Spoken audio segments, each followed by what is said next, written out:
Big Dappuccino here. This is odds and ends number 11. Basically, what we're gonna do, we had four premium cars and show and tell number 87. I'm just gonna take a closer look at them, compare them with some cars from my collection that are similar, and show a little love to the diecast. You know the model. Let's start off with the Johnny Lightning Barn Find 57 Chevy Corvette 2002. That's when it came out. I went back and got this one,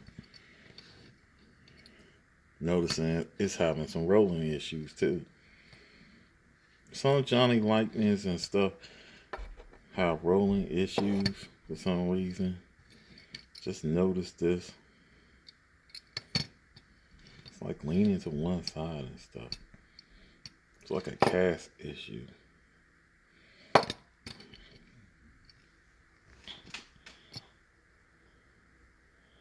But it is going to be stationary most of the time. As we see, it has the white top. Found out I was kind of disappointed because the hood didn't open. I like the mixed match wheels. It doesn't really have too much of patina. That hood is kind of raggedy, so I guess that's what I mean. Yeah, not the hood, but the roof. It's kind of raggedy. The top, so I guess looks kind of raggedy. And the wheels, other than the wheels, you can see slight weathering around the I guess the wheel base right here. And the wheels, you can see they kind of, so it kind of fits that this has issues because it's not supposed to be perfect, because it is supposed to be like an old raggedy car. So it can get away with that, I guess. Got black interior. It's well done. I mean, even though the windshield you can see it's kind of frosted, it got a frosted like look, like it's old, like it's been sitting out. Yeah, you can see some more weathering right there. See how that brownish tinge is right there.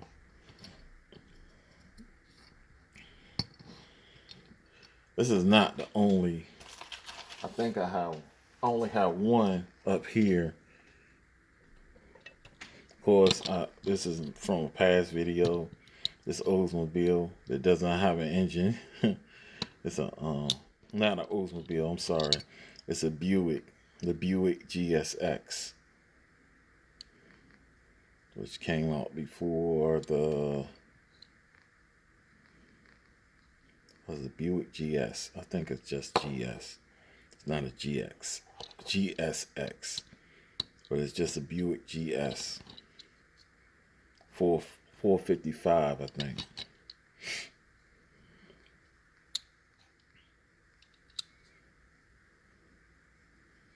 Yeah, and as you can see, it has the patina and the missing engine I showed, and it has more damage. But they do it in various ways, you know. But I have another Johnny Lightning. This is from the Gold series right here. See if I can move these cars so we can really get comparison. Sorry, my hand was in the way. Like I said, the gold one's a 55, but it's the same casting, to be honest. They didn't change.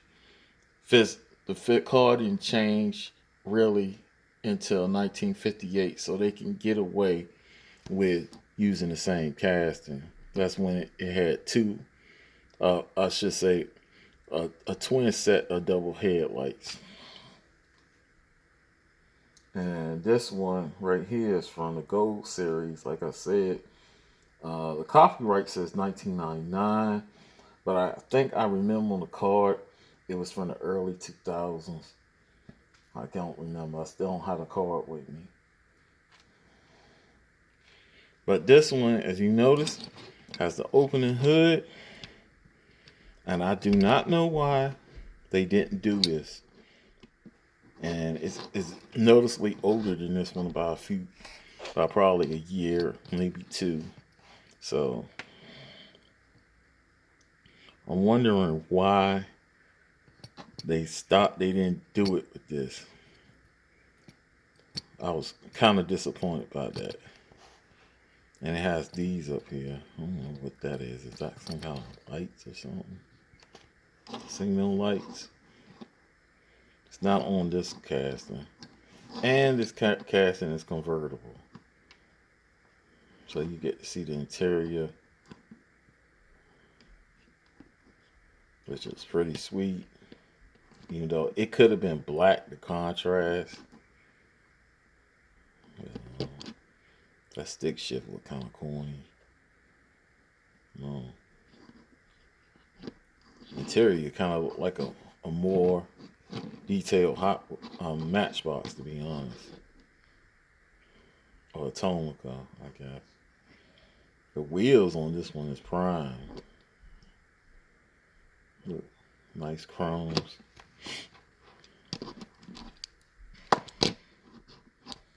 As you can see, now the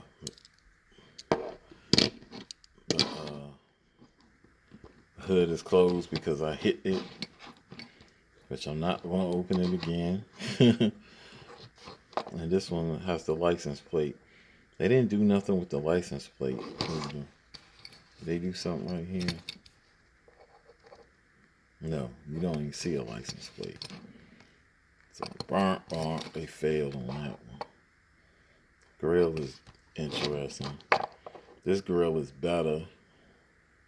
More realistic egg crate looking grill. But like I said, this is from the Gold series. So maybe they put more, as you can see. That's how you open the hood. You gotta press on this. Put some pressure on it. It's not consistent. Sometimes it acts up. So I'm not dealing with it right now. So that's pretty much the Chevy.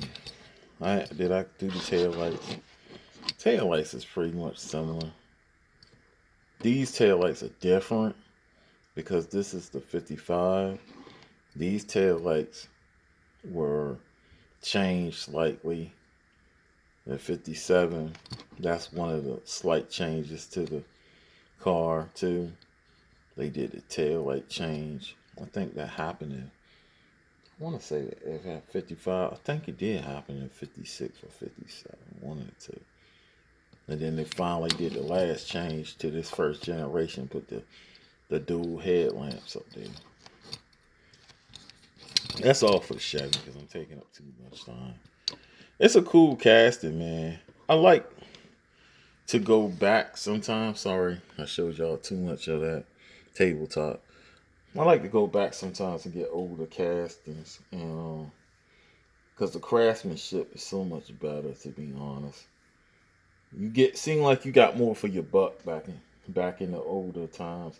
Even though some cool car companies coming up like Mini GT and Auto World and stuff like that, Greenlight and Johnny Lightning still do great jobs, along with sometimes Racing Champs, but and two sometimes, but and definitely, I hate to say it, Hot Wheels. I know people are like, you always getting on Hot Wheels. People are crazy about car culture and all that. Back in the day, man, Larry's Garage and the 100% and all that, the older premium Hot Wheels, man, you get opening hoods and everything. Maybe open doors. Next, we got the Fast and the Furious 2020 Hot Wheels Fast Shifters Premium. This Letty's Plymouth AAR Cuda.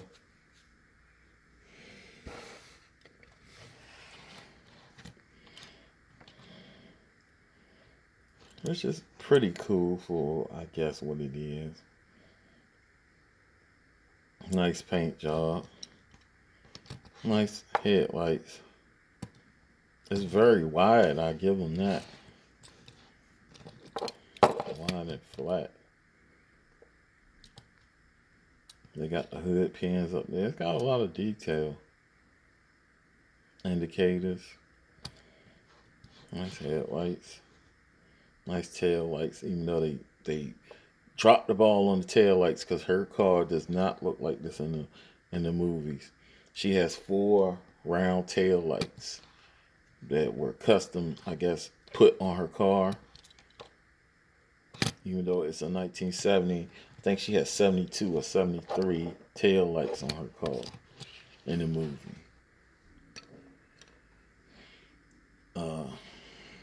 While I'm at it, and we're still on the Cooters, we're gonna go to the Greenlight Hollywood Graveyard Cars.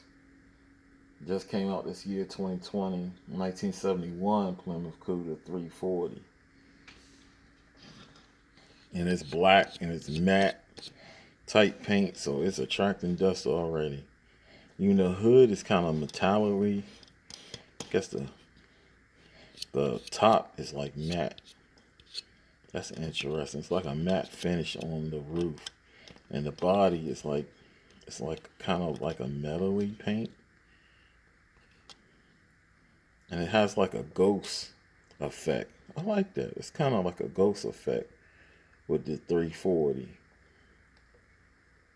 And the writing, it's in black and I guess a flat black on that shiny metallic black where this one is. And this is a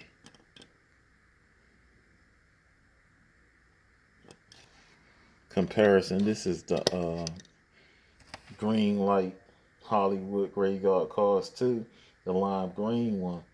But it's a Plymouth 4th. No, this is a custom 392.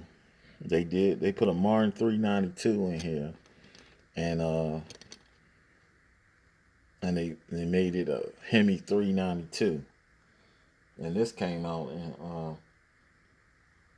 it said copyright was 2008, and then it said some licensing information on the casting too was 2015.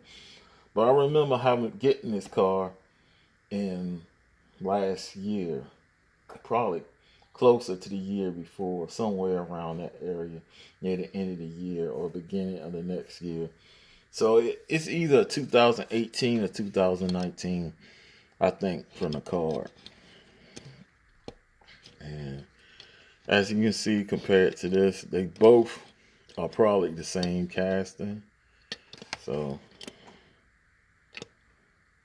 and they both have that same detail, even though this hood, the black one hood opens better. And that's that shaker with the hood scoop. It comes out with the hole. I think if you heard, I think SL, I was watching a video on XLT, XLT Off-Road Bear, another contributor, which he did a very nice turn on his last video by mentioning my channel and everything. So check him out, XLT Off-Road Bay, on his channel. He talked about the shaker hood and how if it's done right, this is the way it's supposed to be. That scoop is supposed to, it's supposed to come out, and this is how actually it is in real life. The scoop from the top, stays on the engine, top of the engine. That's a cool feature, man. Real cool. And this is same casting, obviously. But we're about to contrast that with a Greenlight. Same exact casting. I don't see much difference.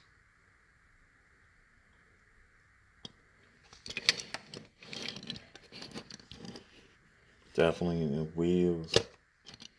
You see the difference. This on plain Jane. But I got an M2, which is also a 71 CUDA, but it's a 440. And it is from the it said it's an M2.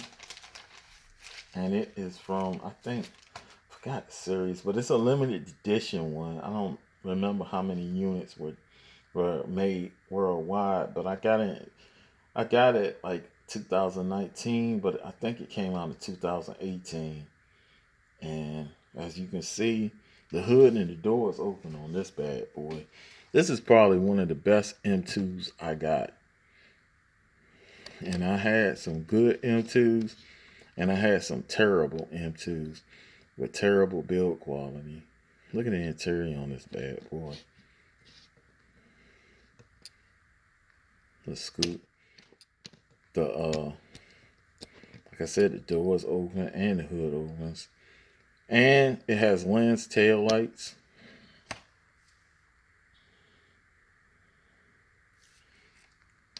Which is a sign of good craftsmanship. I think the headlights are not lens. I think they're painted. They look painted to me. They don't look.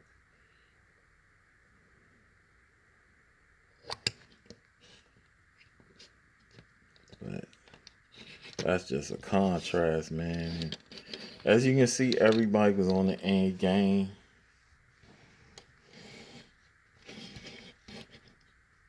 So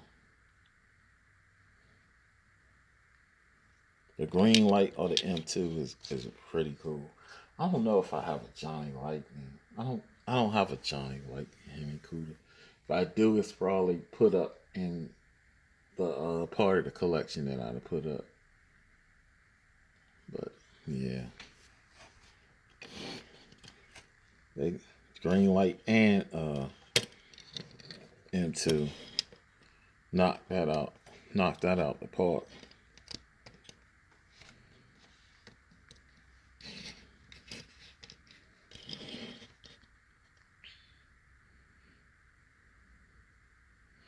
Some slight similarity. The M2 is probably wider. Probably wider and bigger. Probably because they don't have to worry about putting it in a blister. They usually do the box. And of course they had a little stand up there that you have to take the screws out of and everything. They excel. M2 excels at muscle cars to me. Muscle cars and old vintage cars. But anyway, moving on. We did the CUDA 340. Now we're moving on to the last but not least, the Johnny Lightning Super 70s 2002, 1971 Plymouth Duster. I have nothing to compare this to because I've been wanting this casting for a while. It's a rare casting. I think they only done this a couple of times. I know one was a Christmas ornament, and the other one is a barn find that comes with a diorama, so it costs arm and leg. And then they have another one that I think is, I don't know what it is. They have another one which is really rare. My top is crap. I don't know if that's on purpose for it to look like that, like the top is messed up or the paint is messed up, because it is an older car, but it's weird that the paint is so pristine and this top looks like crap. I don't think that was done on purpose, but it gives the car character. I'll give it that. It looks like it's been around, like it needs some work. But the paint shouldn't be so pristine if they were going to do that Because them tops have been known to crack, and it's supposed to be like a velour top. I think velour or vinyl. Well, I should say vinyl. I don't think it's velour. It's vinyl. And yeah, they in real life they start cracking and peeling and doing everything. That's why I didn't understand why people wanted that option. I guess they didn't know what was going to happen in the long run. It has engine detail, probably not as great as we've seen on the others. Headlights look great. Um, the wheels look authentic. I've seen these cars in real life. Those are the type of wheels. I don't know if that's aftermarket. I know it comes out the factory with a set of like hubcaps. They're like shiny. They're like pointy, round, but they have like this point thing in it.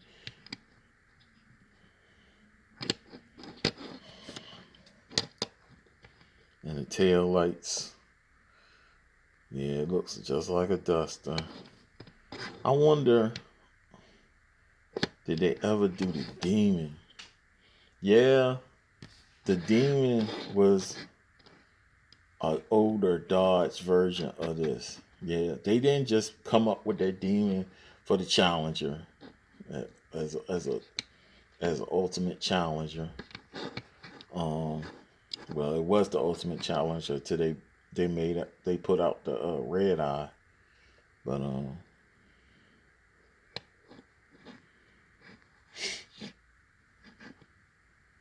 yeah.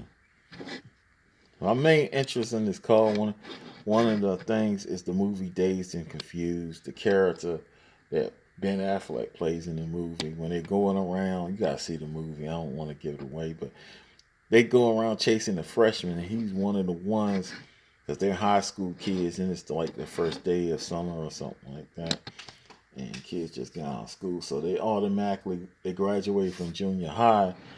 So they're chasing the kids around, mainly like the kids who are going to be seniors next year.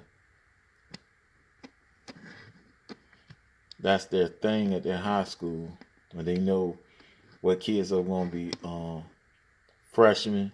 They go out to the junior high, and they wait for them to come out, and they hit them with paddles and bats and stuff. I mean, mainly on their bottom. They don't hit them. Some of them do. Like this guy I'm talking about who drives it's all primer too. It's like a gray primer. It looks so cool. It looks like something from the 70s. But he has like some aftermarket wheels on that bad boy. I think they're Krager's. So it's like a sleeper. I'm rambling. So I like older cars, man. I know some of y'all are into the Ferraris and Lamborghinis and Bugattis and all that.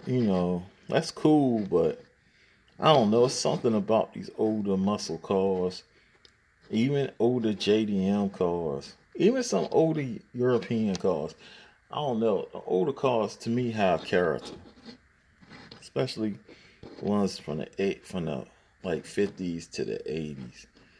They just had a character with them, man. And they were each kind of unique. They kind of copied each other, but I don't know. They had their own personality.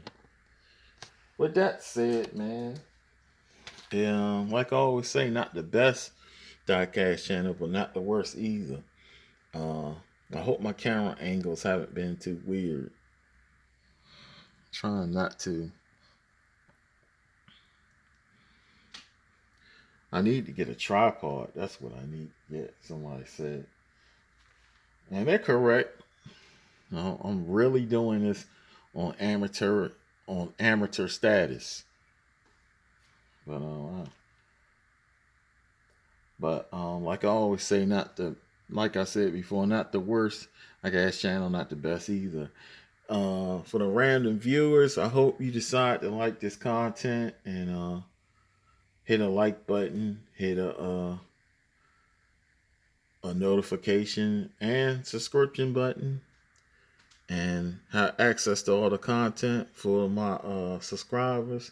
Thank you for your support.